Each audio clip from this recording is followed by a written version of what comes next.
Bueno, ¿qué les pareció, chicos? Muy bueno el documental, realmente.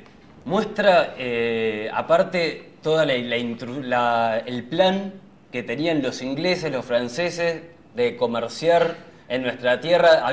No lo menciono en el video, pero para ampliar un poco más la información, el plan en verdad era formar un nuevo estado, el estado mesopotámico o la República Mesopotámica, que iba a integrar Paraguay, la actual provincia de Corrientes, y transformar el río Paraná en un río internacional, lo que les iba a permitir comerciar libremente y que la Confederación Argentina no tenga autonomía para decidir sus reglas de comercio con las potencias extranjeras. Eso fue lo que se discutió en la batalla, ¿no? Tanto el río Paraná, Jorge, como el río Uruguay. Y fíjate vos que esto se está desarrollando en el año 1845 y en 1816 ya habíamos declarado nuestra independencia. O sea que todavía, 40 años después, todavía seguíamos invadidos, no por los españoles, pero por los ingleses y los franceses, que querían intrometerse dentro de nuestro país, porque ya éramos Argentina, ya era la República de Argentina, y querían sacarnos las riquezas que teníamos. Hasta el día de hoy, ¿no? Bueno, es una declaración de independencia formal, en realidad. Sí, hasta el día de hoy. Vos fijate también, por ejemplo, yo tengo, de todo lo que fui tomando nota, era totalmente despareja la batalla. Los anglo-franceses, primero que eran dos países que se unían para derrocar a la Confederación Argentina, que estaba Juan Manuel de Rosas, no Martínez Rosa, como dije yo antes, eran 22 buques de guerra, 92 buques mercantes. Los barcos de tanto ingleses como franceses ya andaban a vapor, tenían motores y navegaban a vela.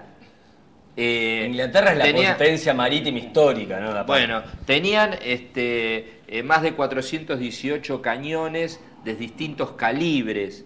O sea, te imaginás, tenían casi 900 soldados a disposición de toda esa flota. Lo que hay que resaltar también es cómo se defendió Mansilla, la estrategia que tuvo para poder combatir contra nosotros, te digo, mira, nosotros nos hemos defendido simplemente con los 24 lanchones que pusieron de lado a lado de la costa, porque ¿sabes cómo fue esa historia? A ver, contame. En 1811, Hipólito Vieites, que era marino, él había hecho un estudio mandado por la primera junta de esa época, te estoy hablando de 1811.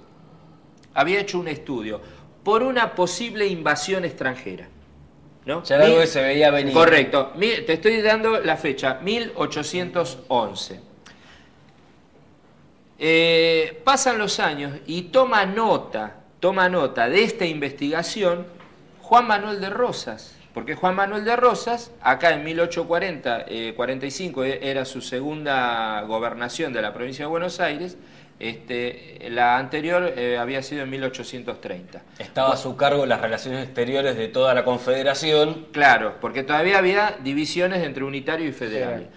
Bueno, Rosas, al tomar nota de esta investigación que había hecho Hipólito Vieites, en la cual en el informe explica detalladamente que la Cuenca del Plata, en esa zona que se llama Obligado.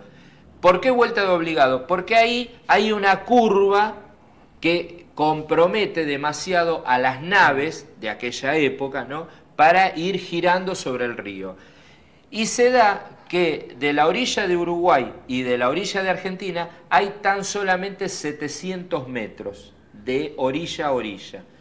Entonces Rosas, al tomar cuenta de este informe, le da autorización y lo pone bajo las órdenes a Lucio Mansilla. Lucio Mansilla, que también era marino, se encarga de las tropas, y hay un tal Rodríguez, que es el que está a cargo del regimiento de patricios. Entonces Rodríguez estaba en tierra y Lucio Mansilla estaba en el mar. Bueno, Lucio Mansilla decide poner 24 lanchones en todo el ancho de esos 700 metros, atados con cadenas, y como explicó Felipe Piña, también esos lanchones tenían explosivos. La primera batalla se hace el mismo 20 de noviembre a las 6 de la mañana, en donde un par de barcos, porque salen 22 barcos de guerra hacia esa zona, anglo-franceses. Se produce la primera escaramuza a las 6 de la mañana y no logran ni romper el cerco, no logran tomar las baterías, porque había otro detalle también. Ahí en esa zona hay barrancos. Entonces decidieron en los barrancos altos poner los cañones que teníamos nosotros. Y en la playa también pusieron cañones. Entonces de esa manera, desde la altura, le disparaban a los barcos. Y desde la playa, si había un desembarco, estábamos preparados para repeler esa. Igual después rompieron las. Después las rompieron, cadenas, pero después de varias horas, estuvieron más de 8 o 10 horas bombardeándose, pero realmente estábamos nosotros, solamente te dije en un momento que teníamos... No, pues nivel de armamento que teníamos, que no se podía los comparar. 24 lanchones, 4 baterías, 30 cañones, escuchá, 30 cañones, ellos tenían 418, ellos tenían 880 soldados, nosotros teníamos 170. Ellos tenían cañones de distintos calibres, nosotros teníamos calibre 8, 10, 12 y uno de 20.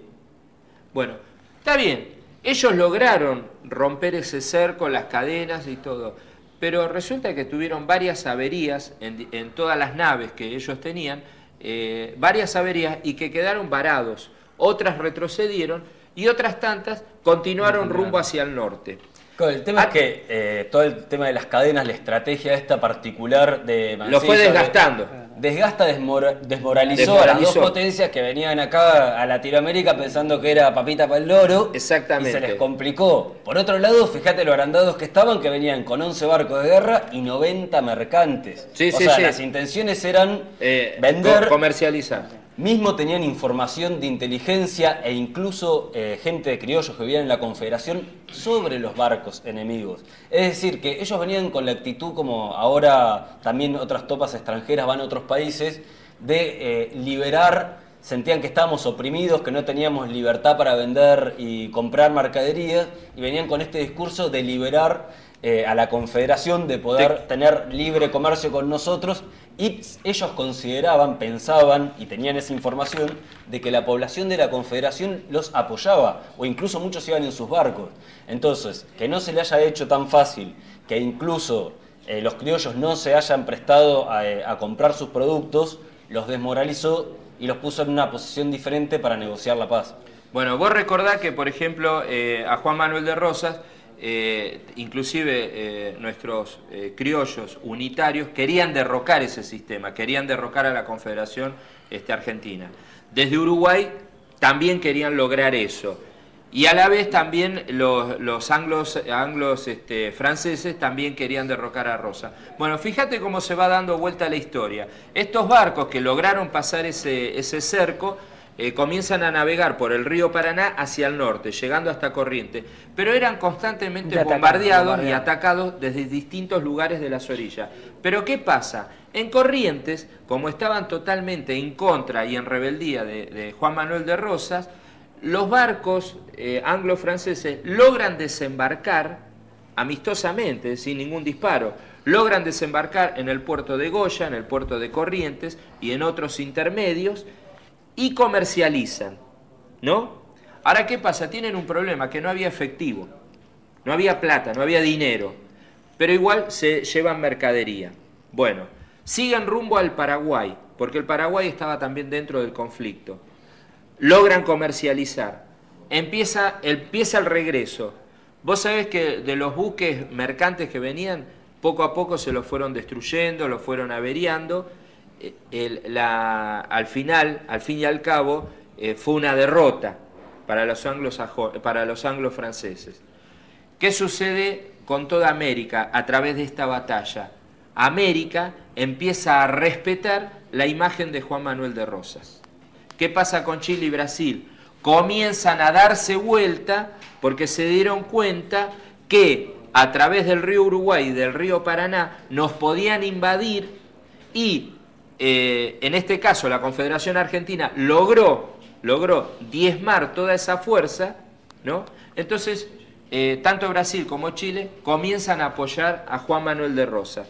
Entonces, ¿qué logra Juan Manuel de Rosas en su segundo gobierno de la Confederación Argentina? Logra respeto, logra tener varios acuerdos a nivel internacional, logra tener una imagen totalmente positiva con respecto a todos los países de América, y logra terminar un tratado, tratados que ya te digo, tanto con Gran Bretaña como con Francia. Francia se fue un año después, en 1948, y en 1947 se va a Inglaterra. Pero bueno, firma tratados con ellos en la cual nunca más pueden venir a invadirnos, a quitarnos el comercio así por la fuerza. Esa fue nuestra soberanía. Eso es soberanía.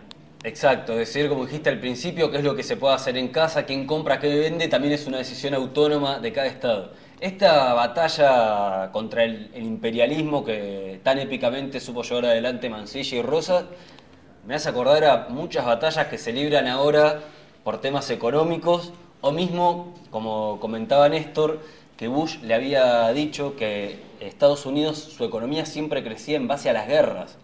Digamos que el imperio deliberadamente tenía este plan de, mediante la guerra, que crezca su economía, mediante la guerra, imponiendo comercio, imponiendo reglas de juego para el tráfico de bienes. Bueno, acá la historia, Día de la Soberanía, Rosas y Mansilla logran detener esta tendencia, un puntito a favor de Latinoamérica. Mirá también lo que se logró históricamente, por ejemplo, fue la batalla más importante de la soberanía argentina, que distintos gobiernos de turno, siempre esa batalla lograron taparla, lograron ocultarla. Los motivos desconozco, pero inclusive, yo te digo, en el 20 de noviembre de 1973, por decreto, se establece feriado optativo.